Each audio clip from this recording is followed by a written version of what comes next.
The morning had started like any other aboard the USS Calypso, a small Navy supply vessel making its way through the vast stretches of the Pacific in 1943. The sun glinted off the endless expanse of water, the sky a flawless dome of blue, and the gentle hum of the engines promised nothing unusual.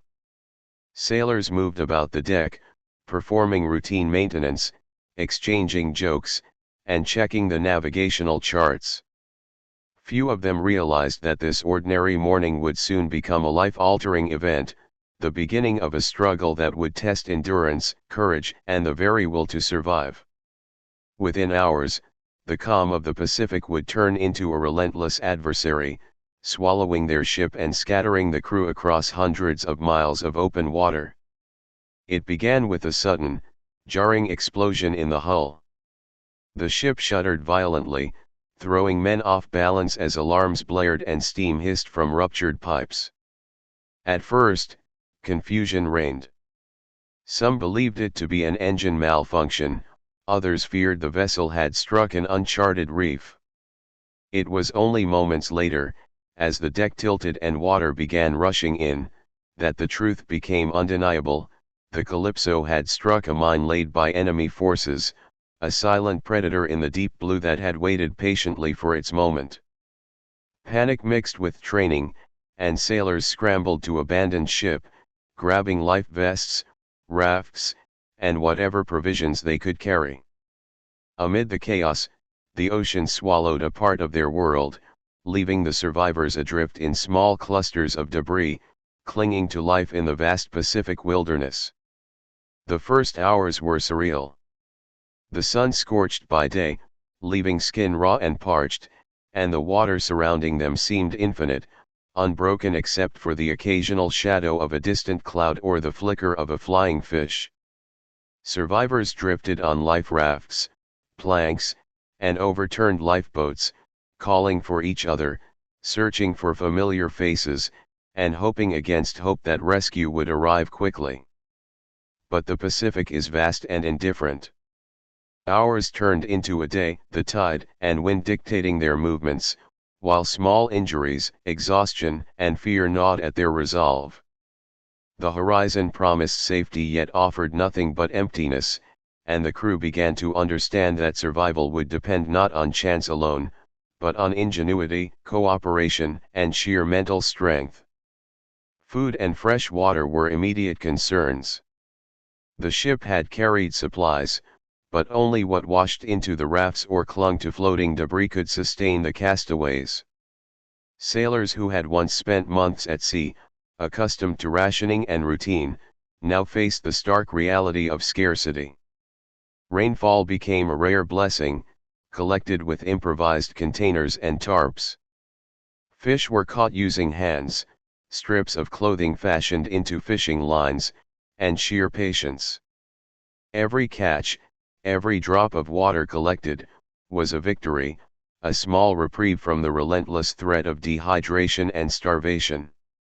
The survivors learned quickly that the ocean offered both life and danger, providing sustenance in one moment and claiming companions in the next.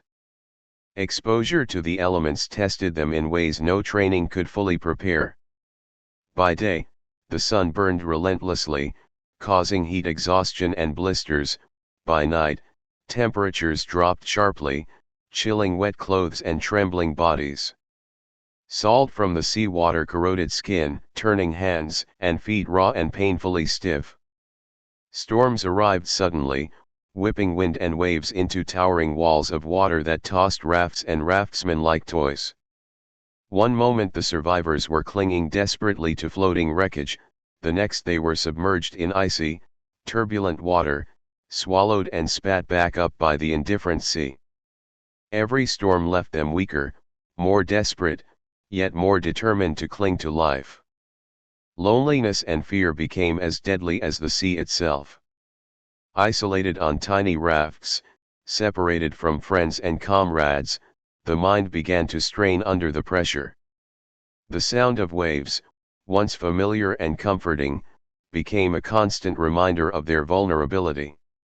Some men spoke of hallucinations, shapes in the clouds, voices carried by the wind, imagined islands just beyond the horizon. Conversations became lifelines, even whispers of reassurance, because silence could allow despair to settle too deep. Human connection, even in the form of a simple "I'm still here," became an anchor in a world where the water itself seemed endless and merciless. As days passed, small routines developed out of necessity. Scouts were sent to watch the horizon for signs of ships or land. Improvised sails and paddles attempted to steer rafts toward currents that might lead to inhabited islands. Shared duties helped maintain order and morale, and leadership emerged naturally among those who could combine calm decision-making with courage. Yet, for all their ingenuity, the Pacific's immensity remained humbling. Currents carried some survivors hundreds of miles from the sinking site, while others remained trapped near treacherous reefs, their hopes of rescue fluctuating with the movement of tides and wind. Encounters with the ocean's natural life added another layer of unpredictability. Sharks occasionally circled the rafts, drawn by movement and blood from minor injuries. Flying fish leapt across the sun-dappled water, offering fleeting hope of nourishment if caught.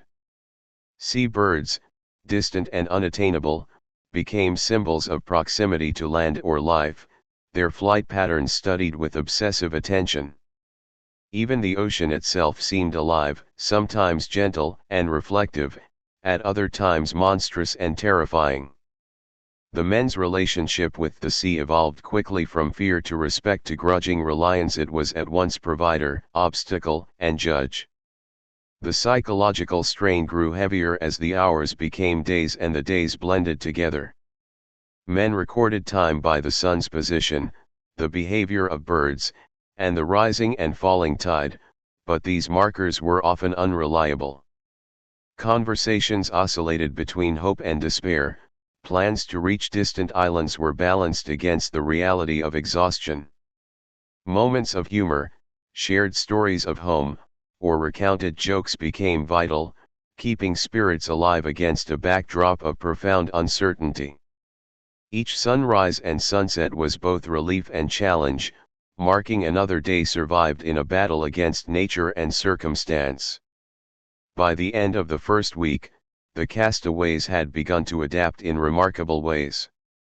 They had learned how to catch fish with bare hands, collect rainwater efficiently, and protect themselves as best they could from sun and wind. Cooperation became instinctive, resources were shared, tasks divided, and leadership accepted without question.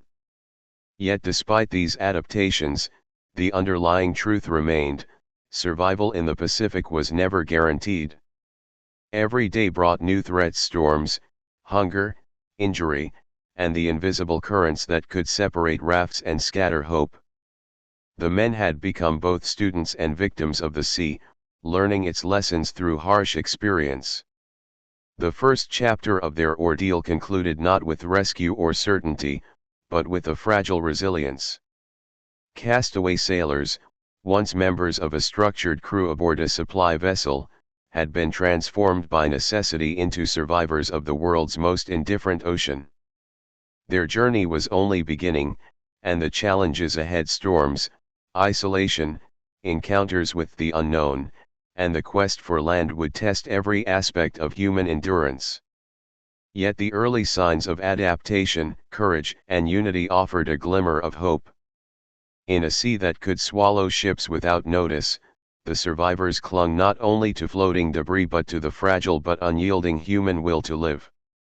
Battling the storms, isolation, and resolve.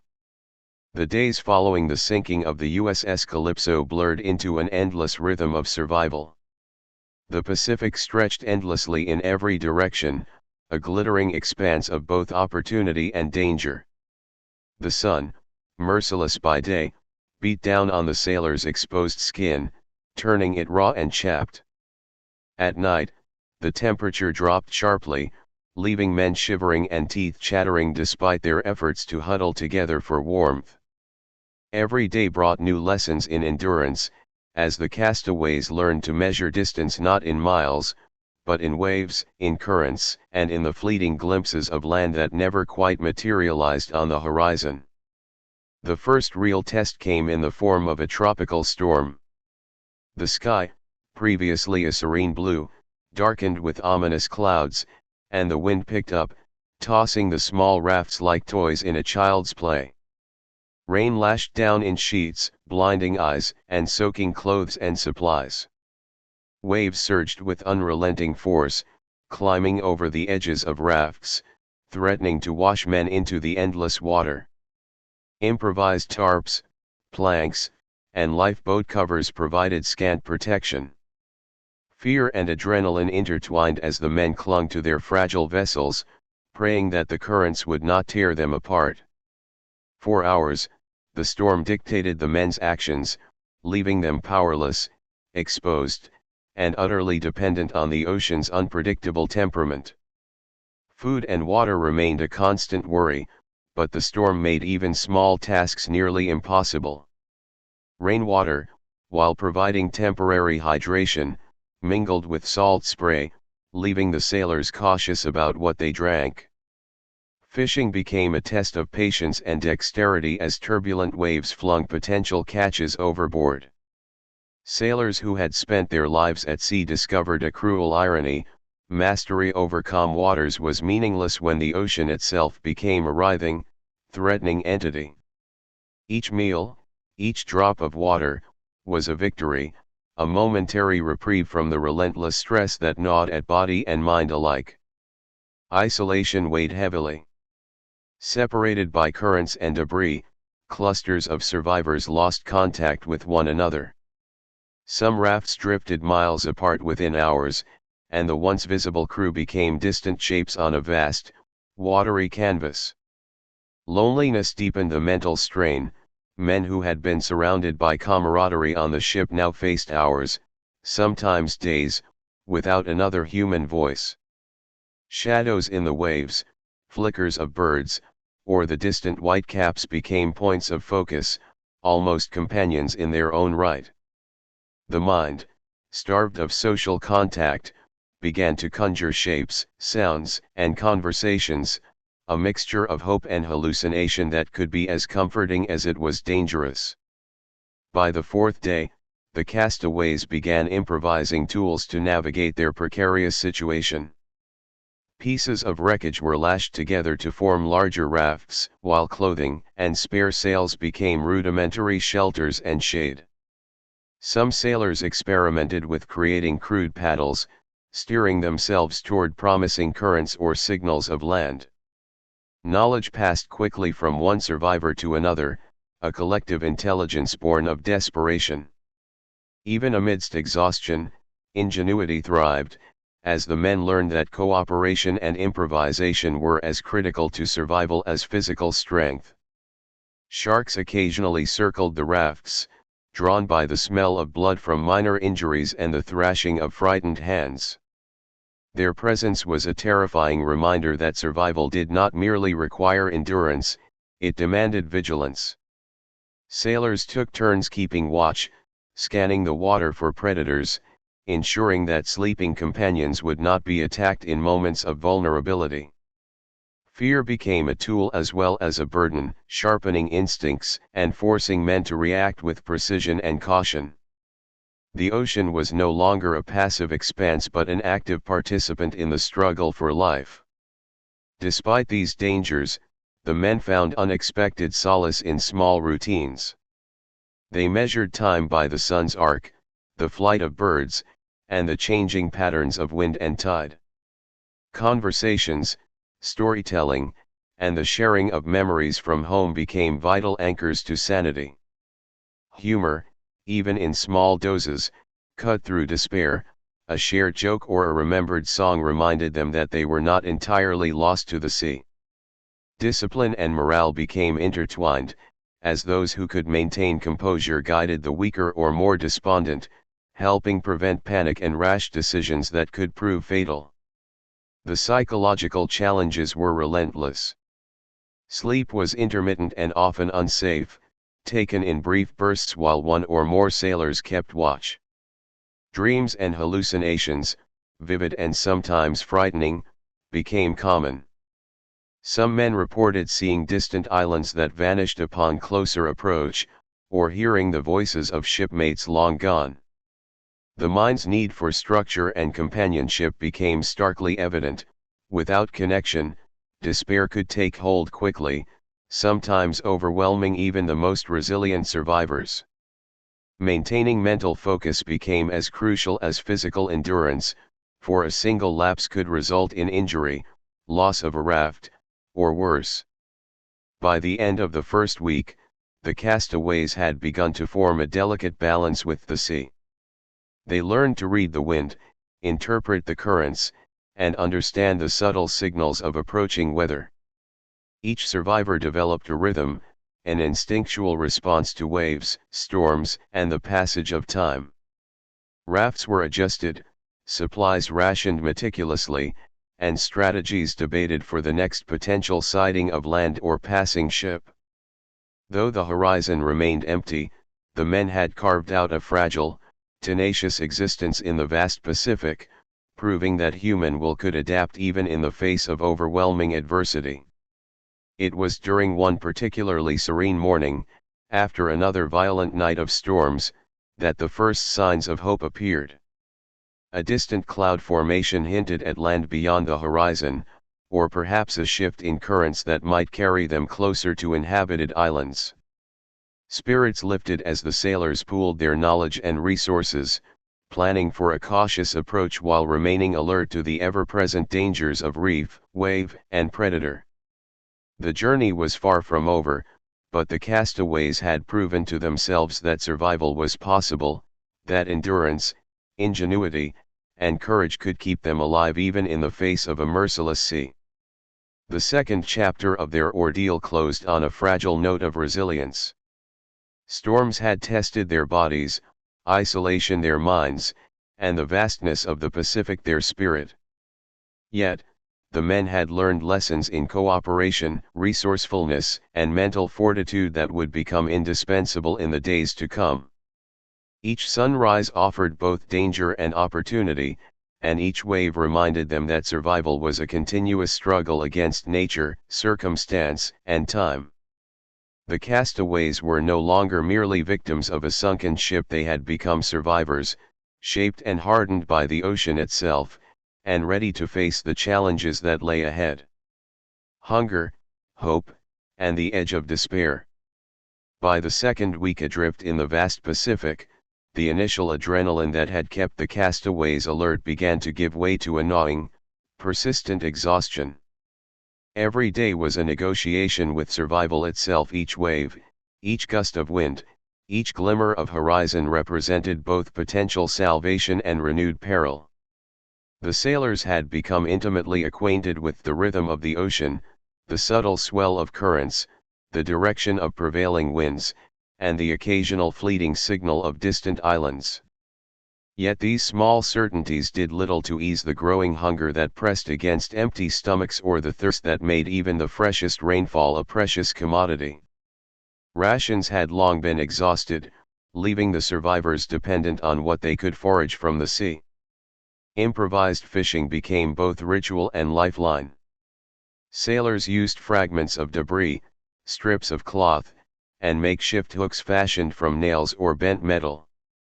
Hours were spent peering into the waves, hands raw from repeated attempts to snare elusive fish, sweat burning the skin even as the sun beat down mercilessly. Foraging extended beyond fish, floating coconuts, bits of vegetation carried from distant islands, and even seabird eggs became precious morsels.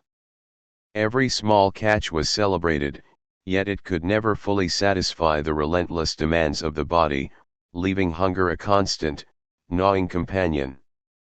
Water scarcity posed an equally formidable challenge.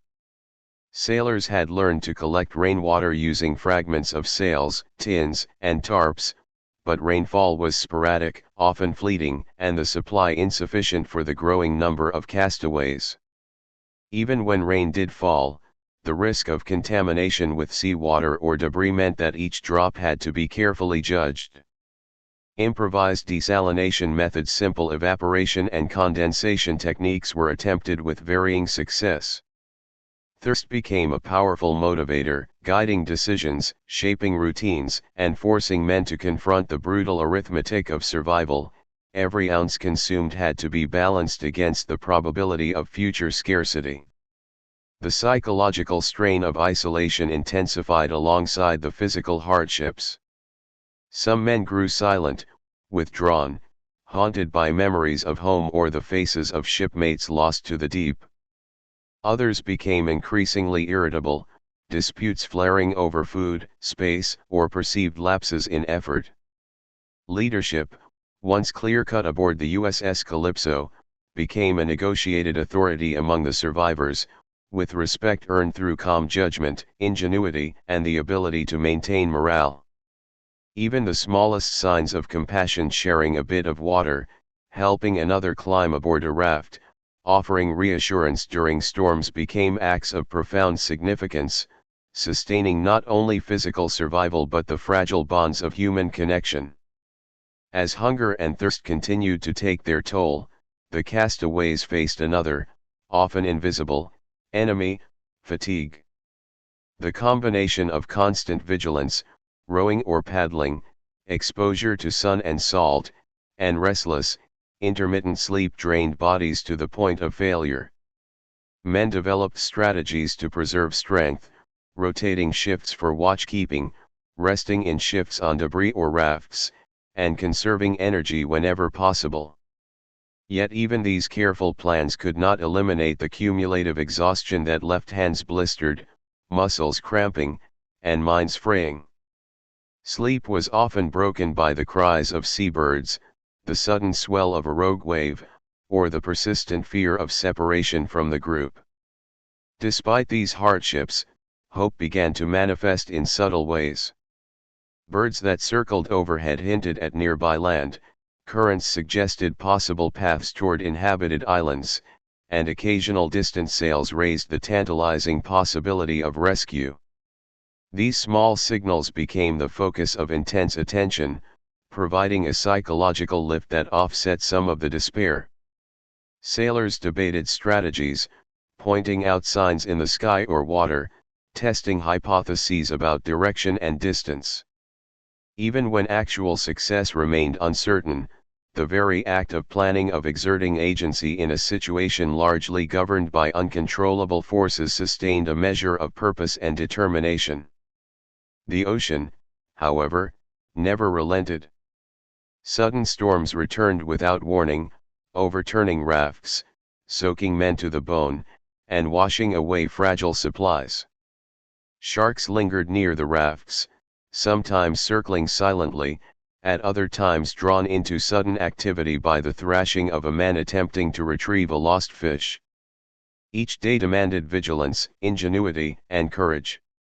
Every choice carried weight: paddle toward distant clouds or conserve strength, risk exposure to sun to catch fish or remain shaded, attempt to navigate currents or let fate carry them. These decisions shaped the line between life and death, demonstrating how survival was as much mental as it was physical. By the middle of the second week, human conflict began to emerge as another hazard. Hunger and stress magnified minor disagreements, small slights became major grievances, and fatigue warped judgment. Some men began questioning the leadership of others, arguing about the best route, the division of food, or responsibilities for watchkeeping. In response, leaders emphasized order and cooperation, establishing routines, rationing supplies carefully, and intervening to prevent disputes from escalating into violence. Survival demanded cohesion, and the castaways learned quickly that even a single fracture in unity could have fatal consequences. Yet, amidst scarcity and conflict, remarkable acts of ingenuity and resilience emerged. A sailor fashioned a rudimentary water condenser using a piece of metal, a tin, and sunlight, producing enough fresh water to keep several men alive for hours. Another used bamboo and scraps of cloth to construct a more stable raft from floating debris. Each success reinforced morale, proving that human creativity could turn the harshest conditions to advantage.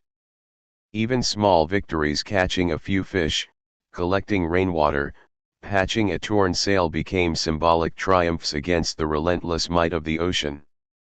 By the end of the second week, the castaways had developed a fragile but functional routine: collect water, catch food, maintain rafts, rotate watches, monitor currents and winds, and scan relentlessly for signs of land or passing ships.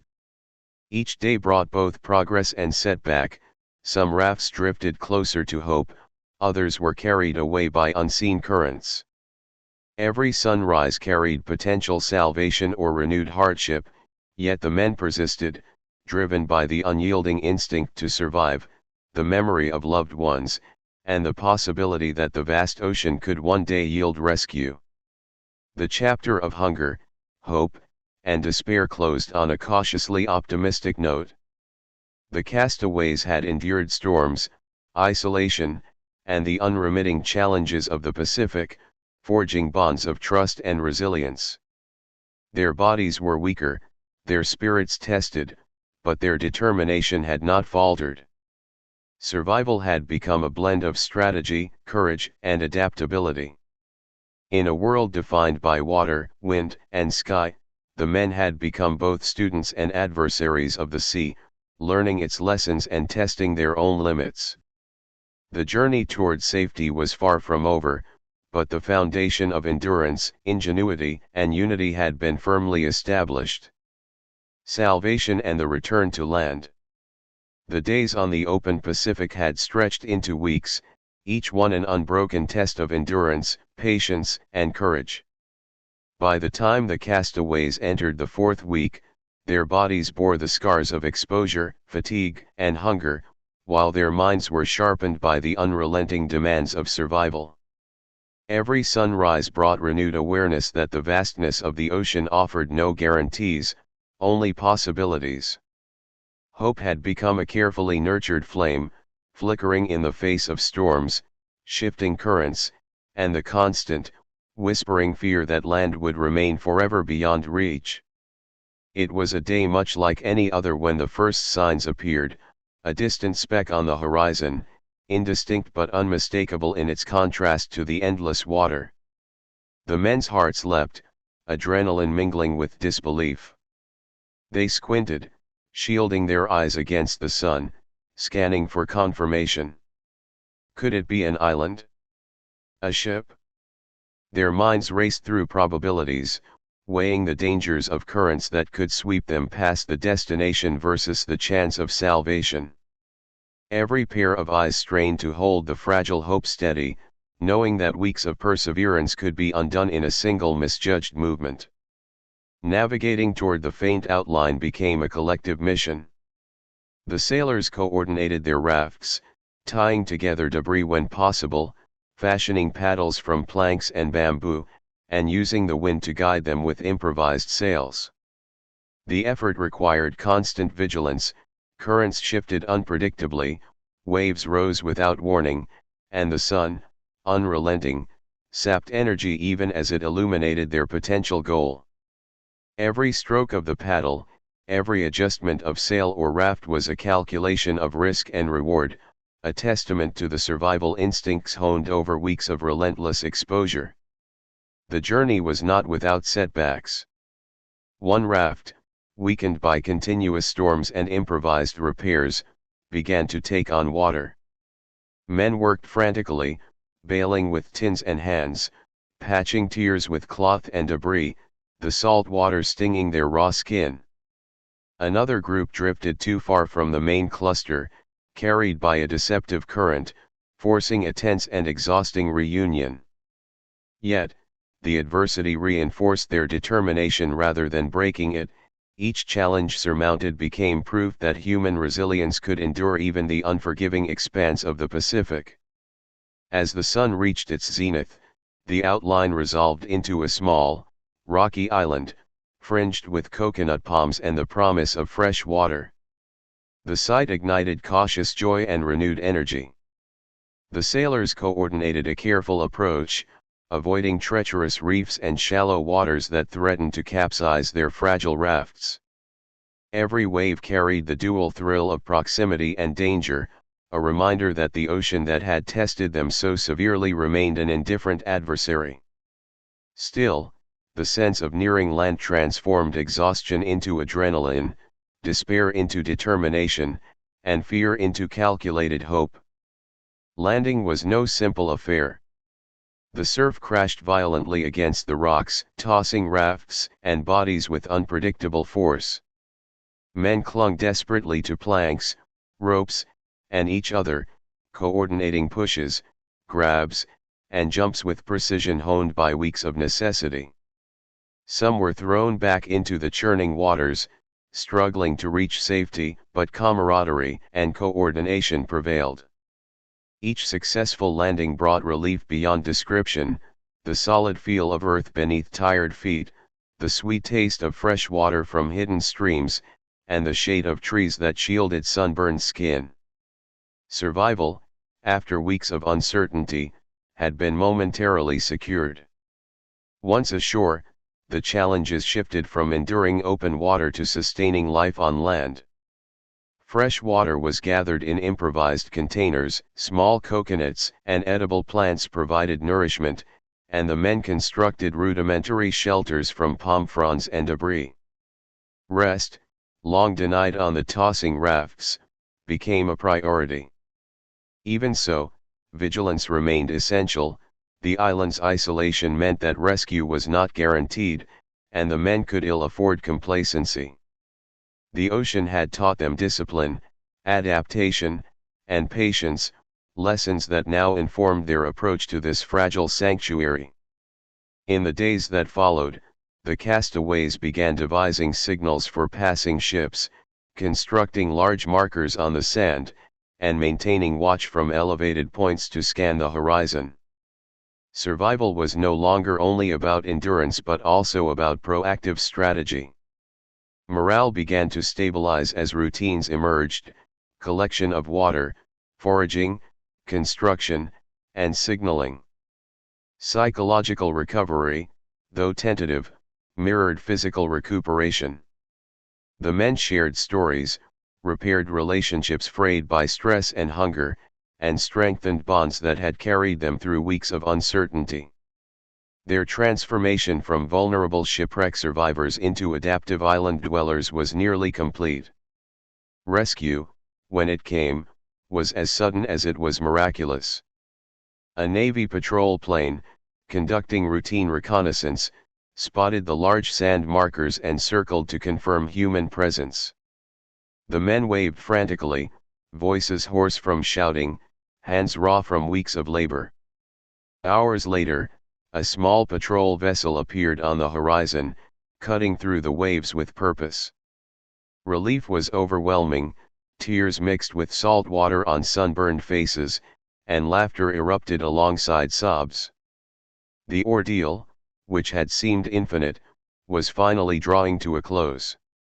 Yet, the men carried with them indelible memories of struggle, endurance, and the lessons imparted by a sea that had tested them to the utmost. Upon return to larger ships and eventually the mainland, the sailors' story spread among fellow service members and in naval dispatches. Accounts of their survival weeks adrift, battling hunger, storms, and isolation served both as inspiration and cautionary tale.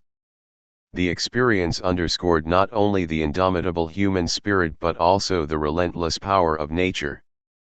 These men had confronted the Pacific at its most indifferent and emerged alive, not by luck alone, but through ingenuity, cooperation, and the refusal to surrender to despair.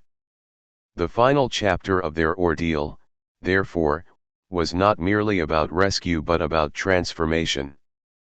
Men who had boarded the USS Calypso as sailors had become survivors in the truest sense, individuals honed by adversity, resilient in body and mind, and bonded by shared trials.